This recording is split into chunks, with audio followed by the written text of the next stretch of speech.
Jedd Johnson. They call me Napalm. And I'm joined by Alan Hynek. This is episode 79 of This Week in Grip. And we got a short call today because Alan got some more work done yesterday. What was it this time, Alan? Was it a little plastic surgery, little hair implants? What was it this time you had going on, dude? Nope, shoulder, just a different side of my body this time. So left shoulder. The shoulder injury. That's right. I'm sorry, dude. I must have it's someone else. Well, I sure am sorry to hear that, Alan, that you're going to be laid up for a while. I know that you've been dealing with that for a while, and you already got some work done earlier this year, so real sorry to hear about that. Tell us about that in just a second. Before we get into that, I just want to remind everybody, if you can, to please like the video, give it a big thumbs up if you enjoyed it. Remember, we're just two grip friends that are talking about the sport that we love and the feats that we like to train for. So we're just like you. So it'll help the show grow, get it presented in front of more people's eyes on YouTube, and it's an important part of the deal. So please go ahead and give us a like. You've been doing a great job of that, and keep it up, everybody. At the same time, please subscribe to the channel if you're new. If this is the first episode of This Week in Grip that you've ever listened to, be sure to subscribe and check out the description box, because you'll be able to click the link that goes to the entire playlist for all episodes of This Week in Grip. You'll be able to access everything. So go right back to the beginning and listen to show number 1 right on through 79 and keep on going. Keep in mind that if you have to stop listening to the episode, you can always go back into the YouTube app, click on history, and you'll be able to find the video. And when you click on it, you'll be taken just maybe a minute before where you left off the last time you were listening. So they give you a little recap. Works out really, really nice with the YouTube app. So go ahead and do that. And don't forget the hashtag This Week in Grip. We haven't mentioned that in a while, but it's still been going strong. Do you have a total on that one, Alan? Yeah, 2,522 is what I saw recently. That's really incredible. That's awesome, everybody. And the beautiful thing about that is, even though we don't cover feats every single week that we do an episode of This Week in Grip, what's awesome about that is, you can just click on that or search that hashtag, and you can go and see all the cool stuff that's going down in grip sport, both on Instagram and on Facebook. Plus, when people see that hashtag, they can click on it, and then they're introduced to all the cool things that are going on. And someone who might only know about grip training, let's say through the different climbing sports and Ninja Warrior style training and stuff like that, when they see that someone puts up that hashtag This Week in Grip, that could introduce brand new eyes to our sport, and that can be really big. So thank you, everybody who has continued to put that hashtag up. You're doing an awesome job. That's crazy. I never would have dreamt that we would have been up over 2,500 posts. That's crazy. So it is. Yeah, keep on doing that. Just a couple other quick things.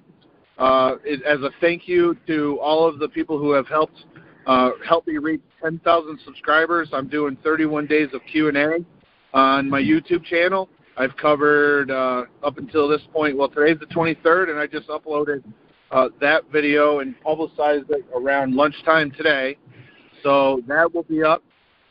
You can access that, and also there's a link to the playlist for all those videos as well, and I've covered a variety of topics there, from gripper training to feats of strength and everything in between. The one that I did today was about like single finger and two finger lifts and things like that, higher risk movements. So there's all kinds of stuff there.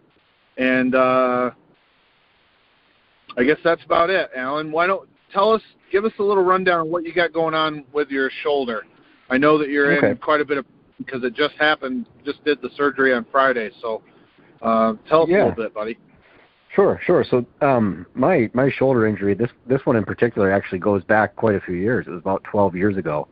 How it happened was I was literally walking my dog. He's a large dog, weighs 120 pounds, and I was about to step off into the road. I was making sure some cars weren't coming. And as I looked to my right, waiting for one to pass, he took off to the left side, and I have one of those long, like, retractable leashes. It's like 25 feet. He hit the end of that and snapped my arm out. The leash that my wife keeps me on, Alan. Yep. It's not 45 feet long.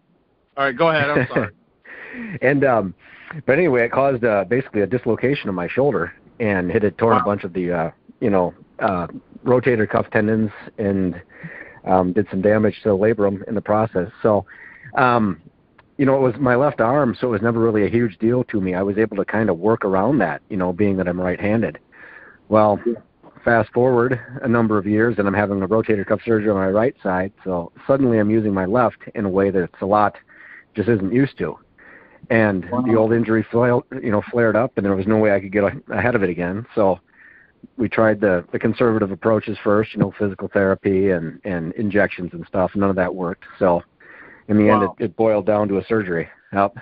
So I wound up getting, they had to repair my supraspinatus and subscapularis tendons, and then do the bicep tenodesis as well. So, Alan, it really baffles me that your shoulder could be that badly injured and you still be able to do all the training that you've done. Did these tears, did these injuries basically go dormant? And what I mean by that is, did the pain receptors no longer trigger any of that pain when you were doing various movement patterns? Did they just shut down or something until you started having to use it during your right arm recovery period? It would almost seem like that, because when I went to revisit my doctor for getting my left shoulder looked at, they basically told me that I was imagining this all. They couldn't do any of their functional tests to prove it. And they more or less did an MRI then just to shut me up and convince me there was nothing wrong there. And then as it turned out, I wasn't, hallucinating after all. So, right.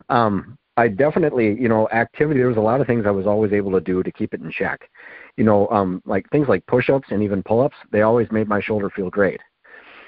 And then I had that 6-month window where I couldn't do anything, and then it just kind of stuff deteriorated, and I hit that point where it just wasn't gonna be able to come back. So, but it was, rather painful. I mostly noticed the issues doing dumb things like flipping on light switches or putting water in a coffee maker. It wasn't regular activities like bench press and things like that that actually bothered it. So it was kind of a strange anomaly. So, but grip for the most part. Go ahead. Oh, go ahead.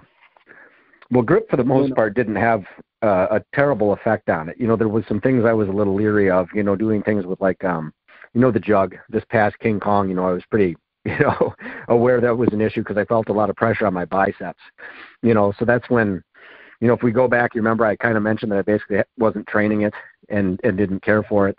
That was no slight against the jug by any means. It was more my physical limitations not allowing me to do anything with it. Right. And fear of pushing things over the edge. But what I was talking about this morning was I've had probably a dozen incidents per shoulder over the years where I'll have pretty significant pain that keeps me from doing stuff that I'd like to. So whether it's overhead press or if it's bench press, floor press, and then more recently it's been pull-ups. Various things going on in the shoulder that when I try those movements, it's like, man, this just does not feel good. So then I kind of shut it down and I do something else. So I'm wondering if there's a chance that I might have some stuff like this in my shoulders from, not from not fully addressing them and not investigating them completely. I'm wondering if if you've had this stuff laying dormant, not causing issues. It's like, because sometimes, and this is why I say that, I'll go for maybe twice a year, go for a massage, full body, just try to work the kinks out. And the therapist that I go to will sometimes start laying into a spot in my shoulder, and it's like it lights me up immediately, like a spot that has no pain in it whatsoever for months and months, all of a sudden is like killer pain when she gets in there. So I really have to wonder. Well, no, I think, it sounds like me in talking with the doctor that most people, especially like, types like you, for example, overhead activities, strength training, probably have some element of a shoulder pathology. And it's just, not to the extent that any corrective action needs to be taken from the medical point of view, as much as quieting down on some activities. It's just like, a lot of people might have even injured discs in their backs and don't even realize it because they're not symptomatic, Right. And you hit just that right thing, and that's enough to set it off. Yeah. It's funny you bring that up. Excuse me. It's funny you bring that up. I was sitting in a chair earlier this past week, and it's not level. I got to get a new chair in the office, but I just haven't yet. And so I was sitting there for a little bit longer than normal, and of course I try not to ever sit down, but I was doing something where I had to sit down because I didn't have a workspace in the standing position to control all the paperwork that I was doing. So when I stood up, I went out to the refrigerator and I had to bend over, and when I stood up, my lower back seized up worse than it has in a long, long time.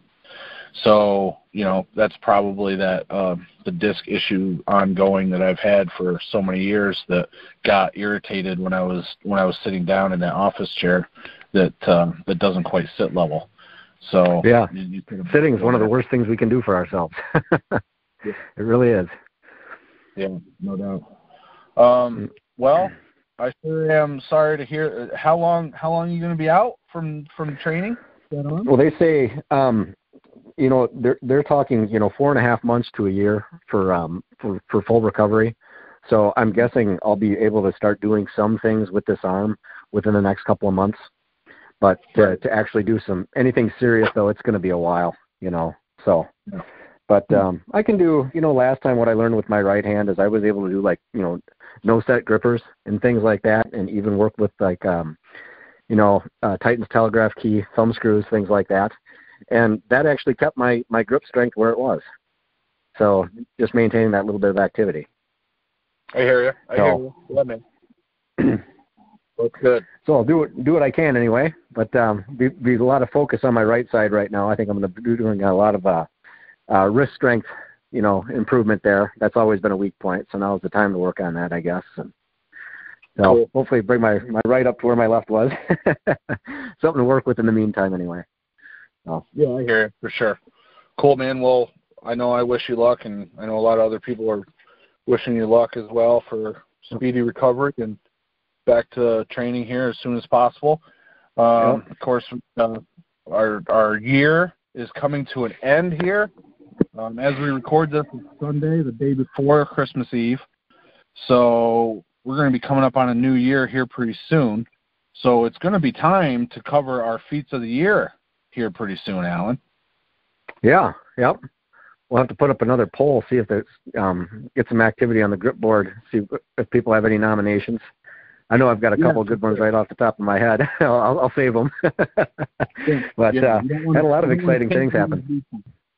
Yeah, no doubt. So why don't we do that? I'll tell you what, Alan, if you want to put a post up on the grip board, and I'll put one up on Facebook, and sure. We'll start rounding up feedback from there. And then, but before you and I do that, let's try to, before we put those posts up, let's try to think about what our top 5 feats would be, and then that way we don't get influenced by anything that gets listed in the forums. Does that sound good? Oh yeah, sure. All right.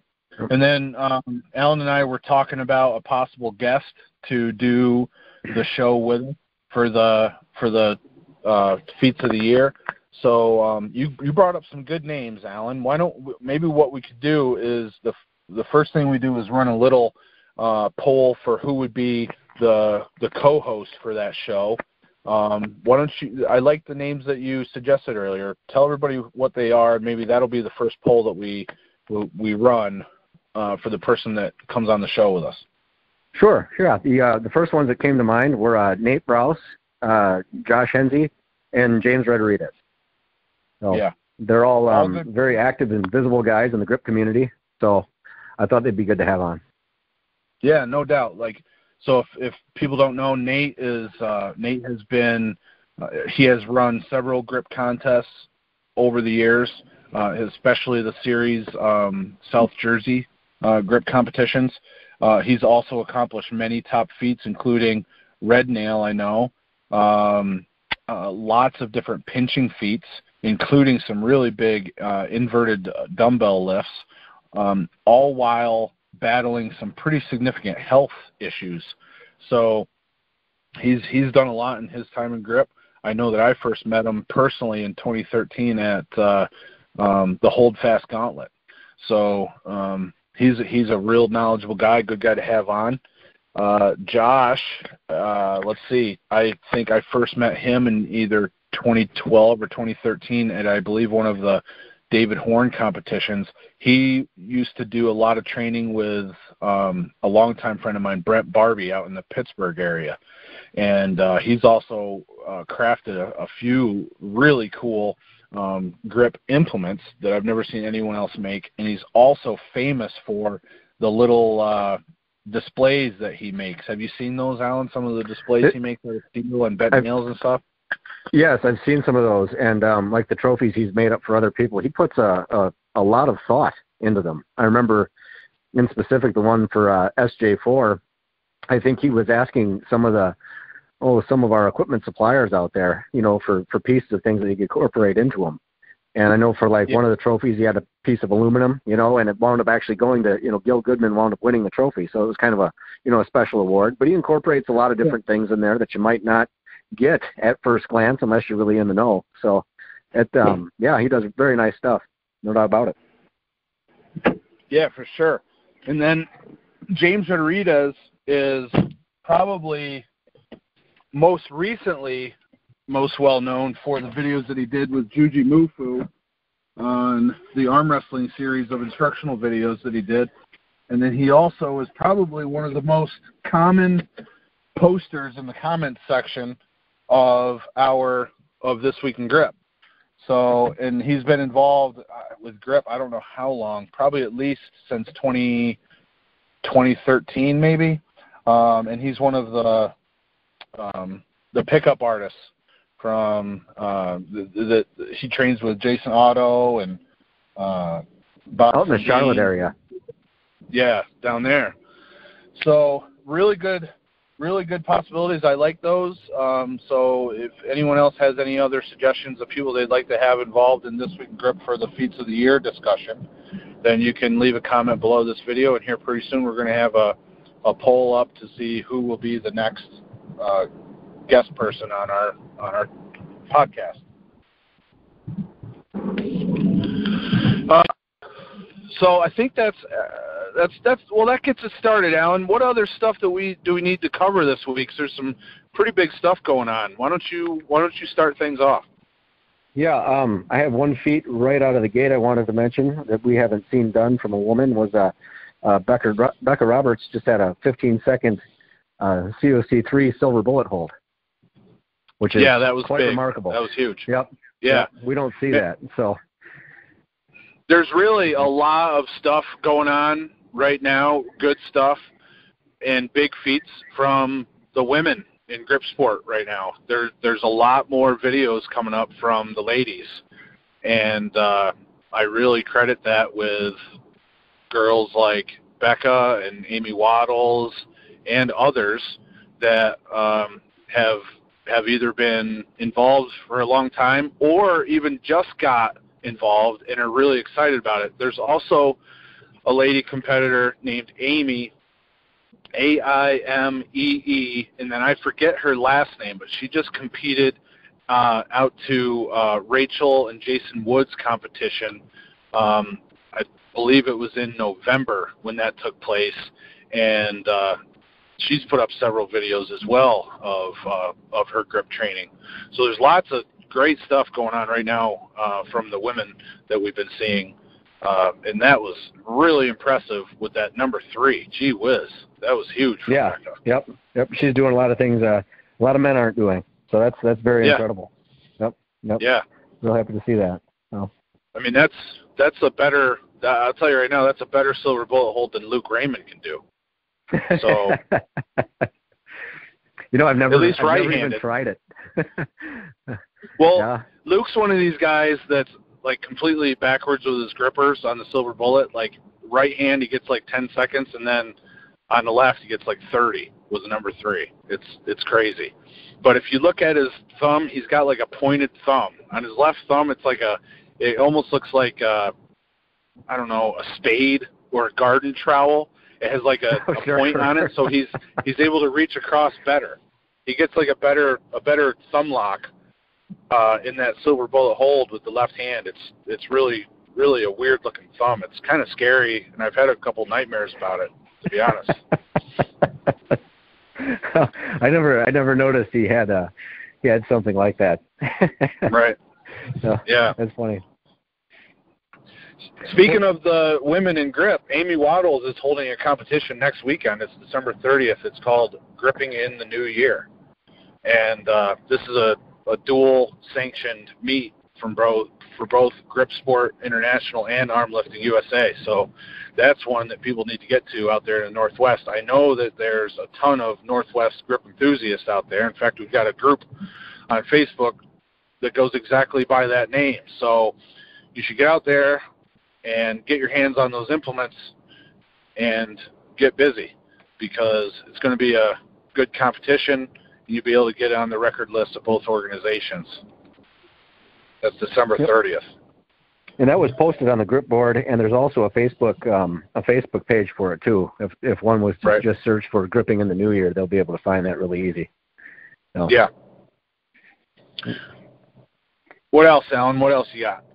We got another upcoming grip competition that Nigel Blackburn is hosting, the Seminole Grip Classic. And I think what is it called? The Seminole Grip Classic. Oh, okay, all right. Well, I don't know why he went with Seminoles. I know that he's a Florida guy, but he likes the Indianapolis Colts. So it seemed like he could have gotten some better alliteration out of it if he would have said like the Colt Classic or something like that. But all right, if he wants to go with Seminole, everybody choosing words, everybody wrong down in Florida. So well, that's going to be on the 23rd of February. Well, let me just rewind, okay? Everybody needs to listen to the song "Everybody" by Logic, because on the trip to Gripmas, me, Chris Andrade, and Nigel listened to that song probably 4 dozen times. And it was to the point where everything that we said had the word everybody. And, I mean, like right during the competition, my first 2 gripper attempts, I think I played that song as I was walking up. That was like my entrance theme. So it's the song. I don't know if you ever saw the documentary about, the real cocky Irish UFC fighter, McGregor. Oh, Conor McGregor. Yeah. Have you seen that movie that's about him? No, I haven't. I actually didn't know there was one out there. That's interesting. Yeah, I can't remember what it's called, but it's kind of like a documentary. It's got footage of his training and all the stuff, like behind-the-scenes footage and stuff. And then during the closing credits, it plays this song by a guy named Logic. It's a rapper, and it's called "Everybody." So it's on YouTube. I mean, I just go to YouTube and play the song. It's got the lyrics there. So at some points, he really gets into it, and you can't really understand all the words. So the lyrics will help you out there. But now listen, there's some questionable words in the lyrics. I didn't write the song, okay? I basically like songs because of the sound that they have. I don't even understand the lyrics half the time, even in English songs. I got the same so, thing. All right, so don't block me on Facebook because I sent you this song to listen to, everybody. I didn't write the song. So there's some sensitive language in there. You're just going to have to roll with it. So, but that just happened to be the theme song of the weekend right there. So anyway, the Seminole Grip Classic, is that what you said it was called, Alan? Yes. Yep. Okay. And he had a good choice of events. I don't know if you had a chance to take a look at any of those. Run them by us, Alan. Run them by us. Yeah, we got the Barrel Strength Systems flask, one-hand pinch, Arm Assassin, one-hand Napalm's Nightmare 50 millimeters, so he's using the 2-inch handles there. Arm Assassin inch pinch, which I really like the inch pinch, and then the Fat Bastard Barbell Company 2.5-inch jug. So, I pretty decent lineup there of everything that he's doing. So, yeah, I don't know if that's the standard inch pinch or the shallow one. I don't know. That's a good question. I do know that he wanted it to be all one-hand events and everything that used a height gauge instead of having to judge lockout. And I thought that was a great idea. And on top of that, Nigel owns what is probably the most well-seasoned and chalked 2.5-inch jug in existence. I'm actually jealous of his jug. It's really got some good texture on there, and I'm sure some people are going to set some PRs on it. And if you can, have him get out his moon top, because that thing is just about equally seasoned as well. So It's a couple pretty nice pieces that he's got there. And yes, I agree, those events are pretty sweet, bro. Yep, no good ones. And then Luke and I are actually planning on running. We've been asked to make our February competition the U.S. Nationals this year. So that is what we are planning, and unfortunately we haven't made an announcement of it about it just yet until I guess I just did. But some more information will be coming forth. I know it's short notice on the Nationals side of things, but between Luke's business and my opening of Peak Strength and Fitness in Wyalusing, Pennsylvania, on Main Street at 36 Main Street, Wyalusing, just been super busy, and I have not had time to do that kind of stuff, but that is the plan currently. So that will also be in February. If not the same exact weekend, it's one of them that's pretty close. So so that's the deal there.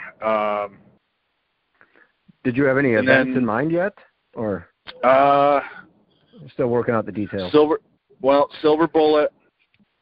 Okay. Yep, and then it was either going to be 2-hand pinch, adjustable Euro, or Ironmine pinch block. We are undecided at this point.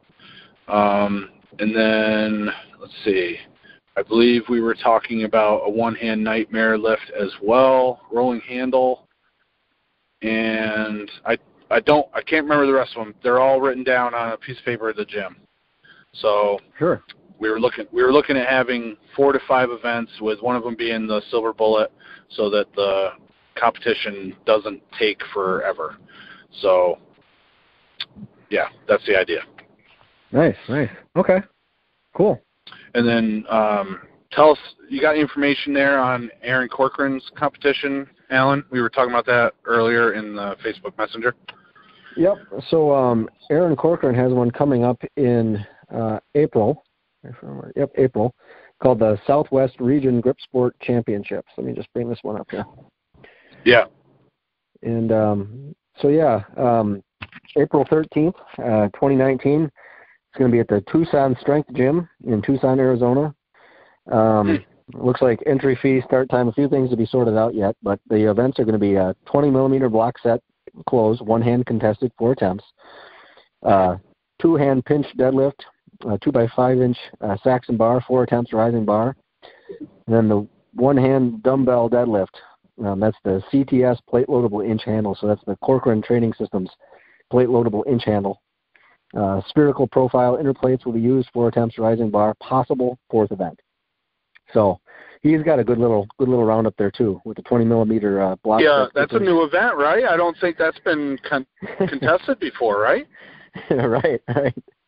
And the Saxon bar, that's a good one. I mean, you can clearly see, the results speak for themselves. The training he's done on the Saxon bar, that's carried over to the Euro for him. So yeah, that's a good choice too. So yep. So that's coming up. Looks like he's got a fair amount of responses in his thread. It's been up since end of October. by the looks of it. So Okay. look forward to talking more about that and hearing some results. So. Absolutely. Any other competitions coming up, Alan? Those were the only ones that I was downwind of, unless something else has snuck up out there. So yeah, no, I don't know of any.